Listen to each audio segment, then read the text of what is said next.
JNIMS Jawaharlal Nehru Institute of Medical Science JNIMS haina khangnariba hospital asi Manipur da leiba hospital amani sahi kayadagi hospital asina essential medical services kaya ama Manipur gi praja singda piduna lakli adubu hospital asigi maramda thajabada yamna wana thoklaba wari kaya ama lei wari asi tapna Manipur da tanatana mapan lamdasu khangnaba amadi ngangnaba hawragli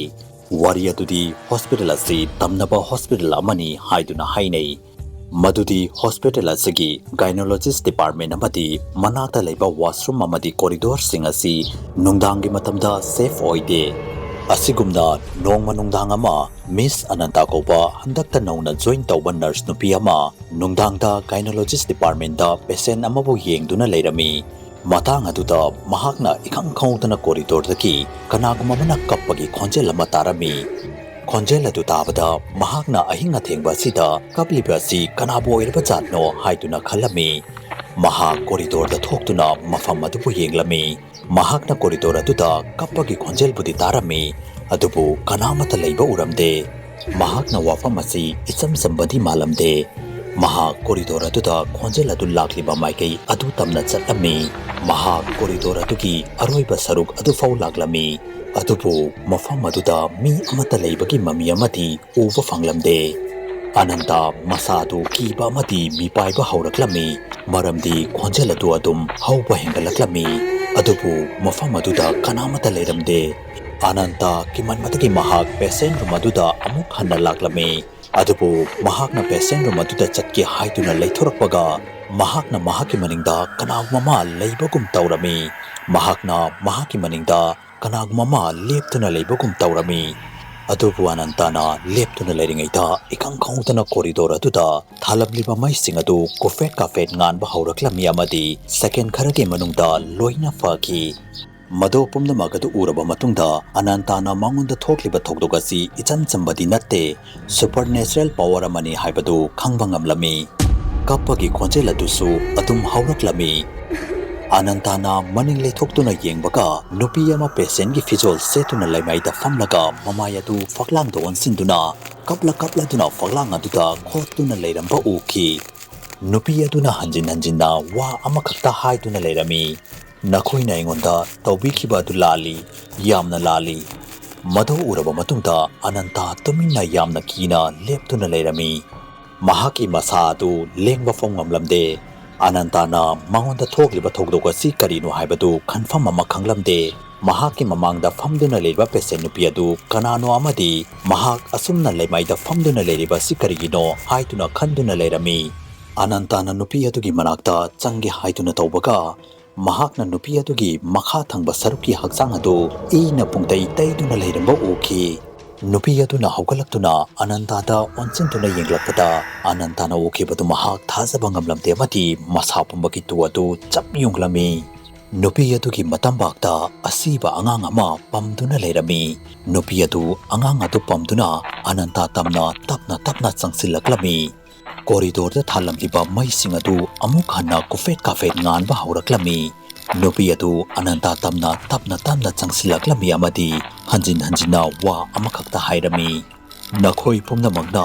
manaraga engonda tawkhibadu achumba natte nakhoina aibo hatpani ananta madu pumnamakadu ubada amukka hena kirami adubu mahak masa adu lengba fongamlamde mahak tamna changsilakliba nupi adugi maithong aduda tariba asauba mami adu uraba matungda ananta wakhal khanfamka amata khanglamde ananta uchinna mafam adudagi chenduna floor adugi washroom manungda changduna lotkhi mahakna mahaki pocket tagi mobile phone adu lokthoklaga kanaguma mada call tawduna mateng ni ge haiduna khanki adubu mahakna pocket manungda humduna yenglubada mahaki mobile phone adu yauramde mahaki phone adudi mahakna gynecologist department ta thamlamle haibadu ningsinglakhi numit adugi nudang aduda ananta kimanduna ahinga tengba faw washroom adugi manungda lotuna leirami mahakna mapanda thoklabadi nupi adu thengna kani haiduna sukhalami matang aduda kangkautana bathroom adugi thong aduda kanna yeiraklami amati ngaihak leirama matungda tumina leikhi Anantana bathroom adudagi tholaktu na yenglubada mahaki mineng adu washroom adugi manungda thelamba achauba mingsel aduda tarami amadi mingsel aduda Anantana ukibadu mahak masa adu niklami mingsel adugi reflection aduda ina puntai tairaba nupi adu Anantagi hek mamangda leptuna leirami mado ubad Ananta kimankiduna maning leithoktuna yenglami adubu kanamata leiba uramde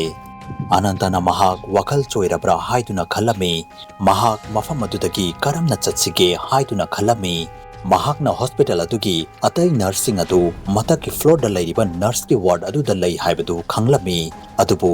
ward adu da chatpagi lambi adu corridor adu samduna chatpa tarami mahakna nupi adu famduna leiramba ukhiba corridor adu ado oirabasu Anantagi mafamda lambi amata leiramde mahakna chumna corridor adu da chenduna mathak thangba floor da chalage haiduna khanki amadi karimata khantaba tawduna Ananta corridor adu tamna chenki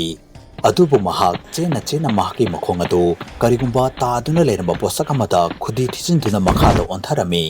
mahakna khudi thijiliba posaka adu karino haiduna yenglubada mahakna ukibadu mahak thajaba ngamlamde amati pungangaklami lemai aduda mahakna ngaihaki mamangda corridor da ukiba nupi adugi asiba hakchang taaduna leramba uki nupi adugi asiba hakchang adu uraba matungda Ananta masa aduda sajing haurakpagum tawrami amati mafam aduda wanthaduna taaki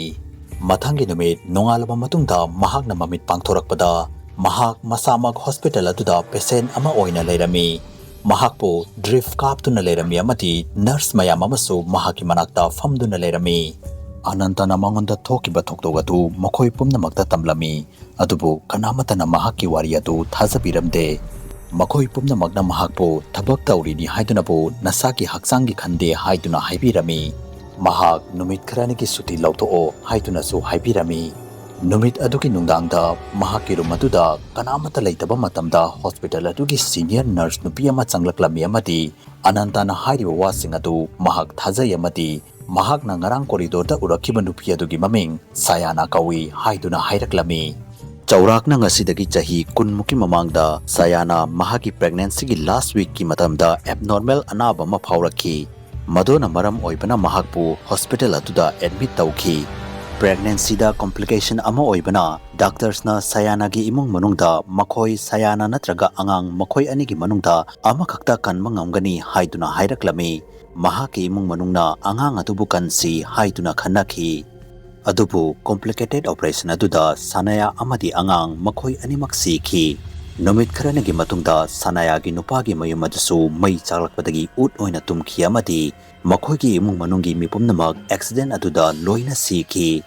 nomit adugi matungda mi kayamana sanaya gi thawai adubu uba yaunare mahaki thawai adu hospital adugi gynecologist department aduda koipai paiduna leiri wari adu tarba matungda Ananta thajaba ngamlamde mahakna khudakta mahaki nurse ki thabak adu thadokhi madota sunatana mahak atopo hospital asu night shift ki duty tawba tokhi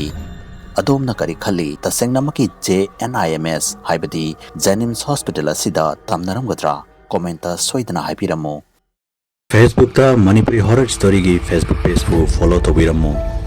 loinana karigumba wariya su mayamna pambi paragadi channel asibu subscribe tawiramo amadi video asibu like and share amamta tawiramo mathang video da amuk unarasi habsga loinana yangkopam loyangan bana mayam pumnamakti kainabagi yathang nejari